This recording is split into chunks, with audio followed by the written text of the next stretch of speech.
session is going to be focused on a recent article that Ned, Rob, and myself wrote that's titled Overcoming Disruption Challenges. And so our webinar is going to be focused on how do you break down the barriers to disruption innovation. Disruptive innovation is something that's often talked about in theory, and the pattern is pretty well understood, but in practice, there's a lot of challenges with it that cause companies and organizations of all sizes, despite awareness of the pattern and innovation best practices, to struggle with it. And so we wanted to unpack three things that, as we've done this over and over with companies, three things that we found helpful. As we get going, just a quick introduction. So my name is Fred Solis. I'm an associate partner with Insight. Insight is a strategy and innovation consulting firm that focuses on helping organizations navigate disruptive change. So that is the primary purpose and solely what we do. And I'm joined here by my colleagues, Ned and Rob, and I'll just kick it to them to introduce themselves really briefly.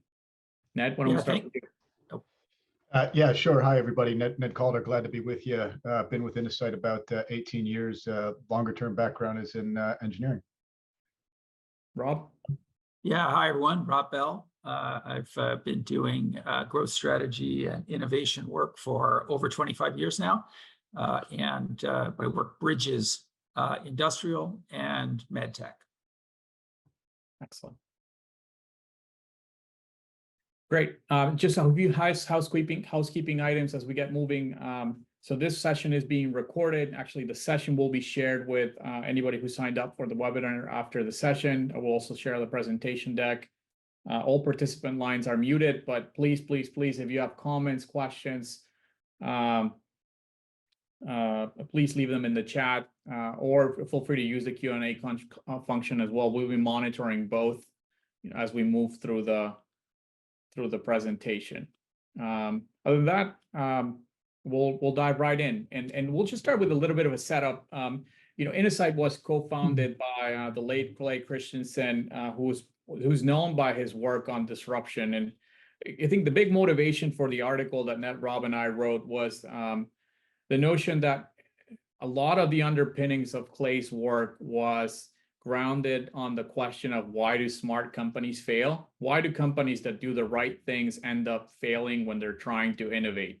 And I heard recently a reflection that, that's a great question, because why not so smart companies fail is perhaps a little bit more obvious, as is, why smart companies succeed is. But why smart companies fail was actually quite puzzling to Clay, and motivated a lot of his research going back to his PhD dissertation, which ended up being what turned into the whole concept of disruption, and that launched that full school of thought. So we anchored this article that we wrote, and we'll share the link in the chat in a little bit, on just the question of why do smart companies still struggle with disruption despite everything they know about it. At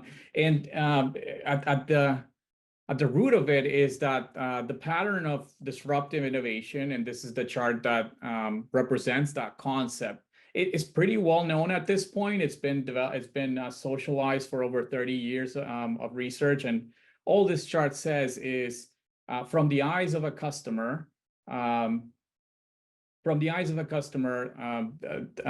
products or services represent a set of dimensions of performance, quote unquote.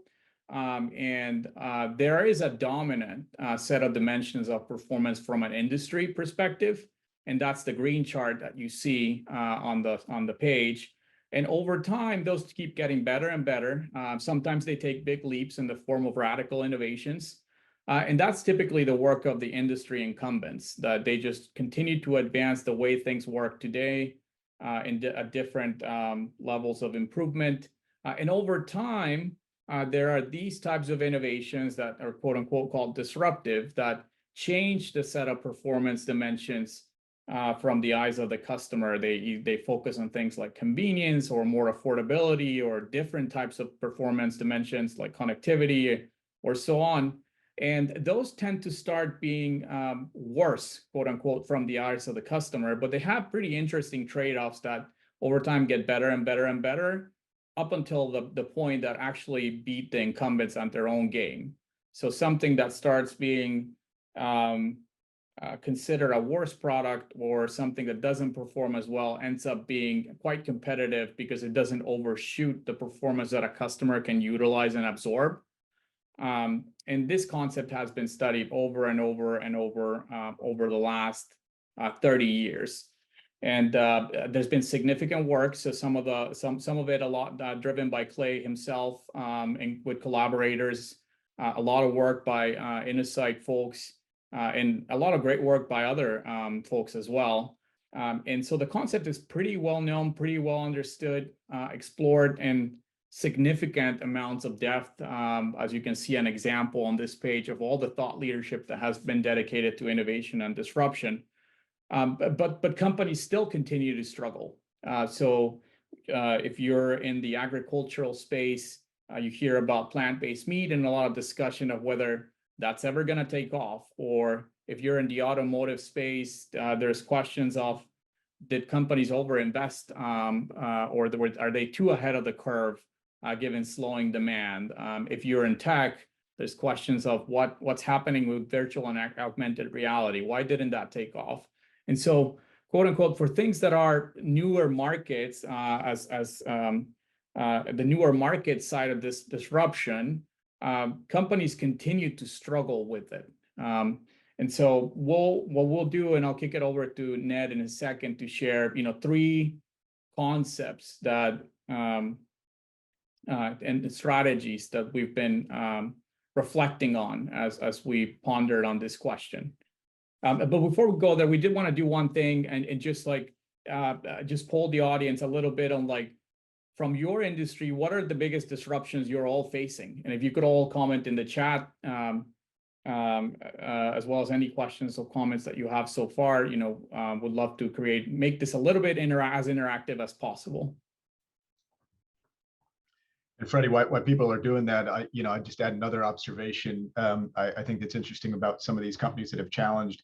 It's not just the large incumbents. I mean, that was where a lot of the original research on this, topic, came from. And obviously, there's been a lot of discussion about that. But even if you look at some of these examples, it's a lot of the startups, newer entrants, and companies like Facebook that really, have at least in the recent history had disruption in their DNA. So, the challenges are kind of across the board.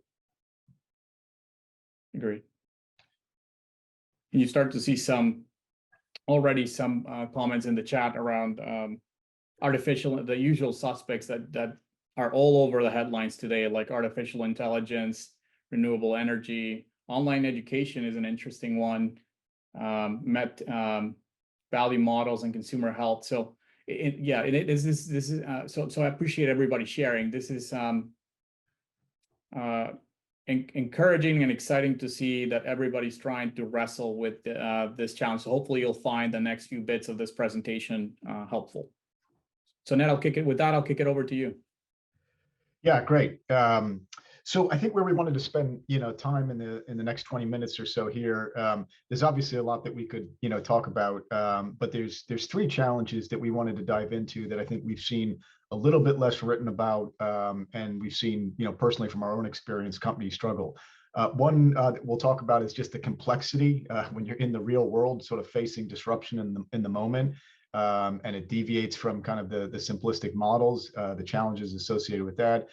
Second one on how do you actually drive disruption into the market? It's one thing to create a compelling disruptive product. It's another thing to actually get to scale. And the third one, as you think about sort of underlying capabilities for driving disruption repeatedly, part of that's process, part of that structure. A big piece of that is culture. I think culture is less talked about than some of the other areas, and so we'll spend some time unpacking that. We could click one more. So we wanted to start with a really simple example, something we've worked on recently, and that's the disruption of natural diamonds with lab-grown diamonds. And one of the reasons we picked this is because it's about as classic of a setup as you could imagine. And for those who don't know, lab-grown diamonds are exactly what they sound like. They're chemically basically the identical equivalent of a natural diamond. They're just grown, kind of in a lab with vapor deposition technology, and a few other methods. And so what's interesting about this one, on the surface, it seems relatively straightforward. You have a substitute product that is literally chemically identical, and only with electron microscopes and other techniques can you tell the difference. And so from a consumer standpoint, it seems very much like the same product. And over the last 10 to 15 years, the cost of lab-grown diamonds has come down substantially and continues to drop. So you have something that performs along many dimensions very similarly, yet is much cheaper. You would think, hey, this fits a classic pattern to disruption. We can understand, how that, will, play out and act accordingly. I think that if you unpack and sort of dive into this situation, and if we go to the next page, this is just a snapshot of, the complexity of companies who are trying to navigate, this challenge, have to wrestle with. On the, consumer side of things, there's all sorts of complexity around the backdrop of changing attitudes towards luxury, people shifting their mindset from focused on products, to experiences. There's dramatic differences in terms of how people think about, lab-grown diamonds, whether you're in, the United States or India or China. It's resurfaced, a complex question about how important is it to a consumer that a diamond comes from the earth versus comes from other sources. That's not a question the industry or the customer had to grapple with, because that never existed before. From a product perspective, there's complex questions about which one is more or less sustainable. It turns out it depends pretty substantially on where the diamond is mined and where the lab grown is made, because of the energy intensity associated with production. Lab grown introduces a whole new level of control, so you can create special colors, you can do other things with shape, and so again, new performance dimensions are possible. From a market perspective, you've got the backdrop of Russian sanctions, Russian being a major producer of diamonds, which is creating differences in the market right now. You've got luxury brands sort of dabbling in this space.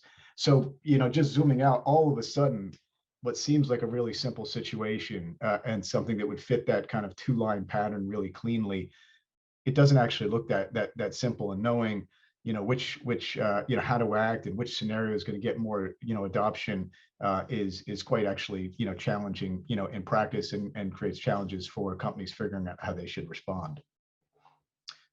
So what to do in this situation? I think there's three things that we'd like to highlight. These aren't the only things, but three things that I think are really important and tie to this underlying idea of the starting point for discussions is really trying to get an aligned view of where is that future going? What are those scenarios that are playing out in our industry related to disruption, and then using that as a foundation to drive decision making. So first point is, that's got to be a granular view. You can't leave that at a superficial level, and we often see companies do that. For example, one automotive company we were working with was looking at the future of electrification, and if you talk to all the executives, they would say electrification is absolutely the future. But then when you start to go a couple of clicks down, you'd find very different perspectives on what type of technology, hybrid, full battery electric, was going to dominate.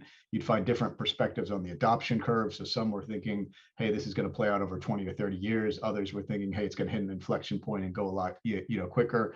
And so there wasn't the right granularity, and they actually only had superficial alignment. And obviously very difficult to make, decisions if people have different, perspectives. The second piece, to have a really clear, view of that future environment, is making sure different parts of the business, are aligned. So one of the things we often find is that, if you go into the business versus you go into R&D versus you go into some other function, they're all seeing the elephant from their own vantage point. So R&D is seeing the technical issues, business is maybe seeing the customer and the market issues, and those are what's driving their kind of perspectives and opinions. And so you need a mechanism to bring all of those perspectives together, round them out, and have a more holistic understanding of the challenge. And then the third one, embedded. So it's great to think about scenarios and where the future is going. If those aren't ingrained in how the organization makes decisions, then they're actually not going to drive choices and ultimately resource allocation. And just as a quick example, when we're doing some of the work with the auto company I just referenced, probably about 3.5 months into the engagement, they said, hey, we've got a futuring group. You should probably go talk to them. They might have some interesting, perspectives on this topic. And what that highlighted for us was the disconnect between the people who were driving the decision making and the parts of the organization that were thinking about, the future. And those two things, weren't really synced up. And so you've got to make sure that the parts of the organization that are thinking about where's the future, what are the scenarios, what are the trends, that actually is directly funneled into the decision-making processes. So that's the first point we wanted to, talk about, just engaging with the, complexity and having the right tools and processes and operating model to effectively navigate that. Great. Rob, we'll kick it over to you for the second one. Great. Yeah, let's going back to and building on that electrification element of this. There's probably no bigger story around a faltering disruptive type of product in the headlines today than what we're all seeing about EVs. And the broader point that I think we want to make here is that companies often focus on the product. It's what they do. It's their natural direction of focus. They're built to think about the product. And so you've seen an explosion of EV products and new EV companies making products over the last several years, and dramatic improvement in terms of product features and functionality. But what you maybe haven't necessarily seen, if we go to the next page, right? So even as that's happened, we're seeing an interesting inflection point in sales of EVs. And the question is, if you've actually gotten onto the scaling portion of an S curve, which I think is where people assumed we were moving with EVs, you wouldn't expect to see this kind of an inflection point with the growth rate of the market, dropping rather precipitously over the last, 18 months. And so the question is, what's been missed here?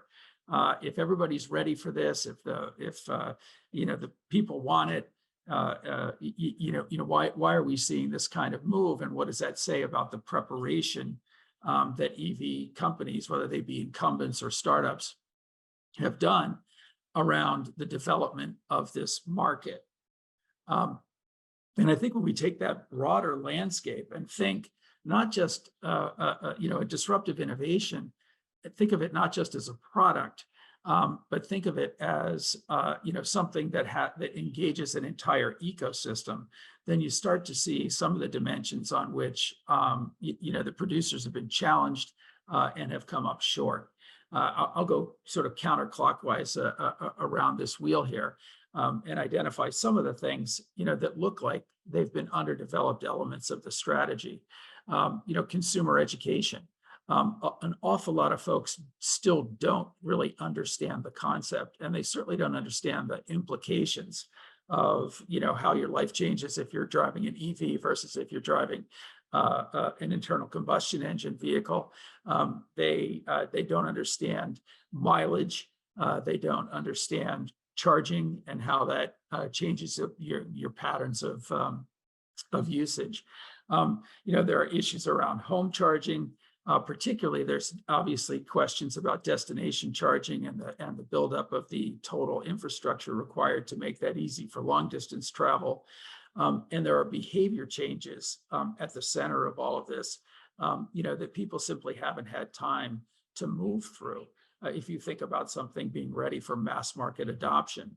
And even if you go to the thing which maybe should be the closest in for the producers, and the thing that they would have expended the most thought on, and look at the way that the channel is operating, you'll see that there are a lot of places where things are not very well grooved and not going well.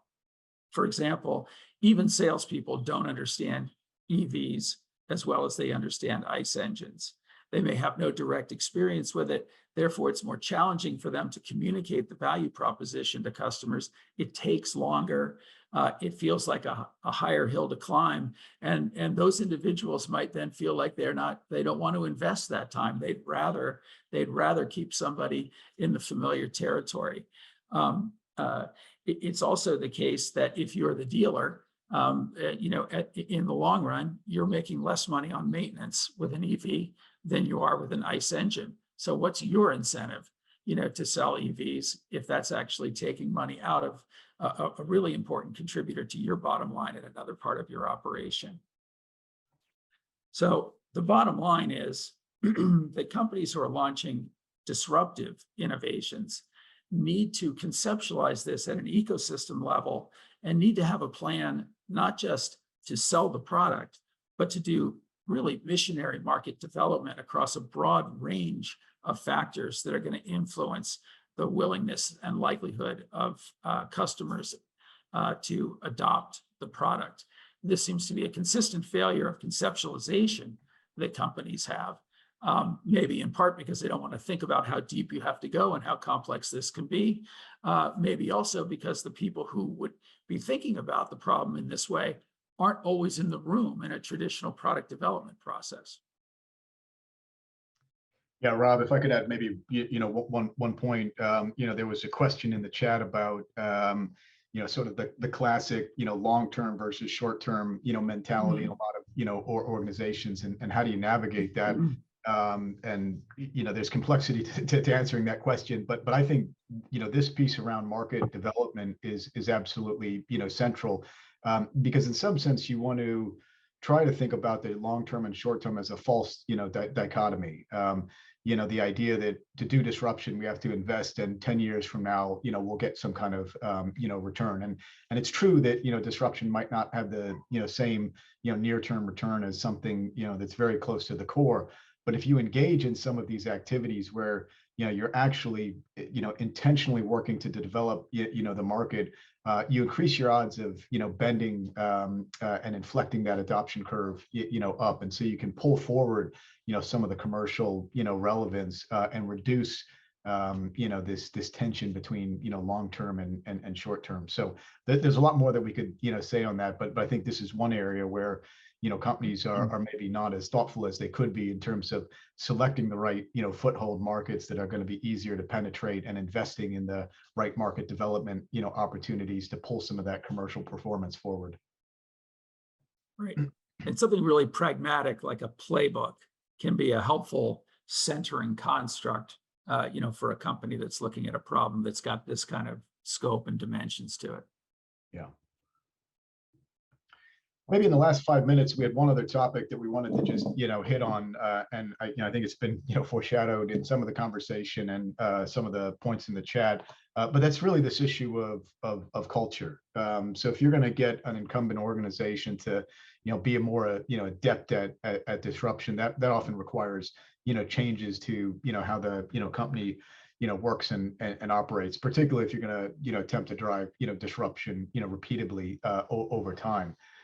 One of the things that we see is companies recognize that, but they gravitate towards making decisions and changes that what you might call around the hard points. So things like organizational structure, things like process, things like governance, things like bringing in talent, and those things are not wrong to focus on. In fact, those things are really good to focus on. There's a level of comfort with making those types of changes, because organizations make those type of changes, all the time. But left, if that was the only thing that you do, I think, what we see is companies, really experiencing inertia. And that's because they haven't addressed the other side of the equation, which is really around, sort of the culture and the behaviors and the way that people, act, that need to, sort of be grooved with those, sort of more systemic hard point enablers. So a good example of that, Rob, Freddie, and I were working with a chemical company, and they asked us to come in and look at their innovation process and how we could drive more disruption out of it, as they were unsatisfied with the results. And when you looked at the process on paper, It was actually quite good. It had a significant focus on the customer. It had sort of agile test and learn, principles. It was sort of everything, that, you would want in a well-designed, kind of innovation process, particularly for driving innovation outside the core.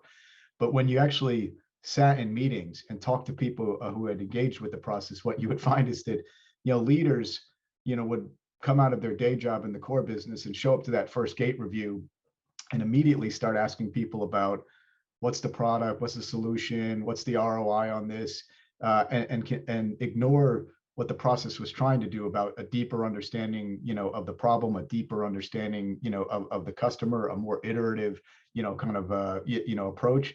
And so, people are, human nature is I'm going to respond to, the stimuli that I'm getting. And so, even though the process was there, they were behaving very differently. They knew what the lead questions they were going to get from leaders, and so they came with those answers. And so that's just, I think, a good example of if you don't address the cultural behavioral issues that need to come along with the process, things may not work out as you had planned. So one of the things, if we can click to the next page real quick, when you're trying to think about how do I actually drive the culture change in the organization to support the other enablers I'm putting in place, is really thinking through what are the specific cultural changes I need to support, my strategy, what types of innovation I'm trying to drive, what is the strategy require from a behavior, change perspective. And oftentimes, we don't see that. What we see in practice is, companies looking at, sort of very generic innovation behaviors, customer centricity, curiosity, these kind of things, and saying, hey, well, I think that's associated with more innovative organizations, so we should do that, regardless of whether or not that's the thing that is preventing, their strategy and their innovation strategy from, succeeding. So our starting point on the question of culture is really trying to work backwards from what is the strategy recall, what are the behaviors needed to, to drive that. And I think this Home Depot example is a really, interesting one to bring that to life. So for the first part of, Home Depot, for its first, couple chapters, when they went from $0 to $50 billion, they had a very decentralized organization. Store owners were, had a lot of autonomy. They basically could act like, entrepreneurs to figure out what products, what merchandising, what they needed in their store. And that was very intentional by the founders to ensure that there was a close connection between, the stores and their local market, conditions. In the early 2000s, as they were thinking about how do we get to the next tranche, of growth, they realized that some of those, behaviors, the autonomous decision-making, the entrepreneurial attitude, were actually preventing them from growing and scaling, because they couldn't get any of the benefits of now being, a $50 billion, company. For example, the benefits of, scale associated with procurement. They had, greater ability to, engage with, suppliers at an overall, kind of corporate level. And so as they thought about, how to change the culture, evolve the culture in their organization, they had to actually move away from some of those things, like the, autonomous decision making, some of the entrepreneurial, not get rid of them completely, but, modify them to, fit what they're trying to do. And so I love this example because it's counterintuitive. Most people would say, absolutely, we want more, autonomy in our people. Absolutely, we want more entrepreneurship. But in their case, in Home Depot's case, in their specific situation, that wasn't what was needed to drive their strategy. And so they had to think about it a bit differently. I know we're almost at time, but I see a couple questions in the chat, Ned, aimed at the culture part of the conversation. Diana is asking, what can leaders do to implement, to learn or implement the right mindsets in teams to address innovation needs? Just curious, thoughts on that one in particular.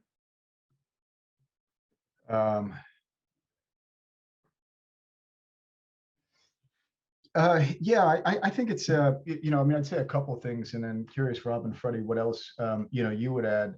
First thing I think is, really to the Home Depot story, kind of defining what specific, behaviors are we looking for, and again, at a fairly, granular, level. So moving beyond the sort of surface level descriptions of very generalized behaviors to translating down to specifically what do we want our people to do differently, What do we want our leaders, to do differently? I think that's a starting, point. And then the other thing I would say is, once you've defined what you need, think about what types of, behavioral, kind of nudges, that you can, put in place to drive those behaviors. Sometimes, the big organizational, changes are needed, but oftentimes we find companies don't spend enough time on the, more, smaller, nudges that can, kind of shift people's behavior, and are often easier to implement. Yeah, the only thing I'd add, and I know we're at time, is just starting small with a lot of these changes versus launching a big, reorg or transformation initiative. Is just figuring out what are the minimum viable org changes, particularly in the systemic side, that would support, a transition towards more of an innovation culture. So not necessarily needing to like launch a big initiative that changes everything at once, but like identifying what are the big, from your initial diagnostic of enablers that need to be put in place or behaviors that need to be put in place, like what are some needle movers to go after first? Yeah, and maybe I'll just address these other ones, real quick. Recognize we're over. So absolutely, Nardelli was criticized. I think it's impossible to be a CEO without being criticized, for something. So not suggesting that he got everything right, but I do think one of the things that they did get right was just to recognize that the cultural enablers of their next wave of transformation may need to look kind of different, and really thinking about a tie to strategy when they were driving the cultural change. And then to Robert's question, absolutely, disruption can exist in markets less than $1 billion. You see it everywhere, big and small. It's not just the purview of larger markets. Excellent. And it may look smaller than it is ultimately. Right? It might start small, but it might actually be something with larger ramifications. Agreed.